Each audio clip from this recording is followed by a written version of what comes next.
1950s, it had starch shirts and peplum skirts and pearls and bobby socks and just classy style. Okay, so let's talk about what's hot and what's not in the 50s. Not the war. World War II is now over, so it's time to spend some money. Hot, hot, hot. The consumer market. Americans consume 1/3 of the world's goods at this time. Hot. Dressing to impress. Casual Friday was never observed. Hot. Cars. You get a car, everyone gets a car, everyone in the middle class, that is. Not. Doing your chores by hand. Household appliances like dishwashers and vacuums are a hot market item. Hot. Buy now, pay later. Credit cards are now available for everyone to use. Not. Buying imported products. Buying products made in the USA is the one and only way. Not. Dressing like an individual. It is far more important to conform to the American ideals. And finally, hot. Christian Dior's new look, a clinched waist and billowing skirt, was the only way for women.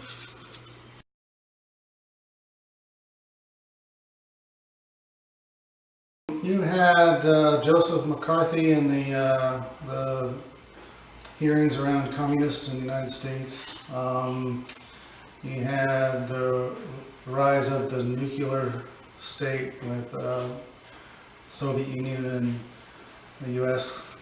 battling for supremacy. The Beat Movement was an anti-conformist movement that happened in the 1950s. Jack Kerouac was the main leader of the movement. It was an intellectual movement that involved smooth jazz and poetic prose, and sort of a expression of self. Some English poets that influenced the Beat Movement are Bysshe Shelley and William Blake. They were both English. I believe one was of the 1750s to the 1800s, and the other was the 1800s mostly. Both of them weren't really known until after their death, when their ideas were read by people of modern day and of the 1950s, and were taken to be used in the Beat Movement.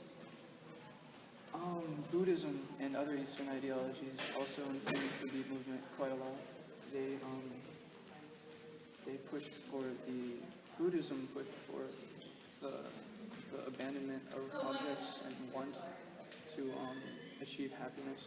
And that was a major player in the Beat Movement. Who else? Oh, yeah, as you can see, there's some people playing jazz. That was a big part of the Beat Movement. Music sort of united everyone. Right here, there are a bunch of beats. Beatnik is actually a derogatory term, because beatnik came from Sputnik. So they were comparing beats to Russians, and that was a mean thing to do. So the beatniks didn't actually like the term beatnik, but it was used by other people. During the 1950s, suburbanization was on a rise. Suburbanization is defined as the growth of areas on fringes of cities. A main part of suburbanization was the white flight. It was the migration of Caucasians to cities outside of suburbs outside of the cities. Traditional families were emphasized, and women were forced to stay home and play their roles as wife and mother. Sales of houses also increased dramatically due to an economic boom. Also, the great African American migration were the African Americans from the South into the North and the Midwest area. The National Highway System was also established during the 50s under Eisenhower in 1955. Known as the hot rod culture, by the end of the 1950s, 1/6 of Americans had cars. Henry Ford was the original mass producer of cars. Drive-throughs, drive-in, and drive-in theaters were a big hit during the 1950s.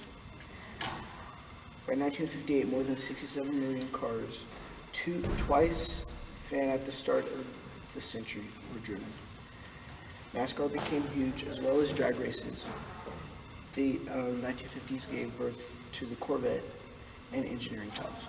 In the 1950s, music was a very big influence on the culture of teens. Dances were a big deal. Sororities would hold dances for teens, and they would be held at schools as well. Music was a big influence as well. Elvis Presley, Johnny Cash, Buddy Holly, Little Richard were all major influences on music. Mitch Miller was an important role in the 50s for music. He had a show on NBC that was very famous called Sing Along with Mitch. He was an oboist and he composed, and he was head of A&R at Columbia Records.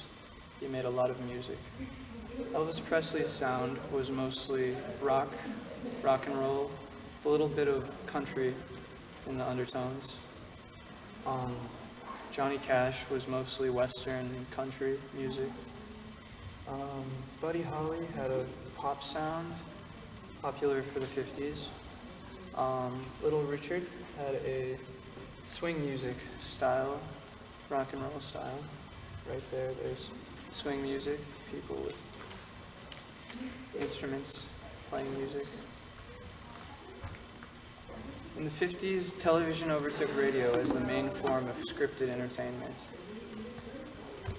Shows like I Love Lucy, Leave It to Beaver, and a variety show, The Ed Sullivan Show, came into the spotlight. I Love Lucy was a show about the misadventures of Lucy and her husband, Ricky Ricardo. They got into a lot of different situations. It was a comedy show. It was the first time that a woman really stepped up and sort of led the show. The Ed Sullivan Show was the first variety show of its type.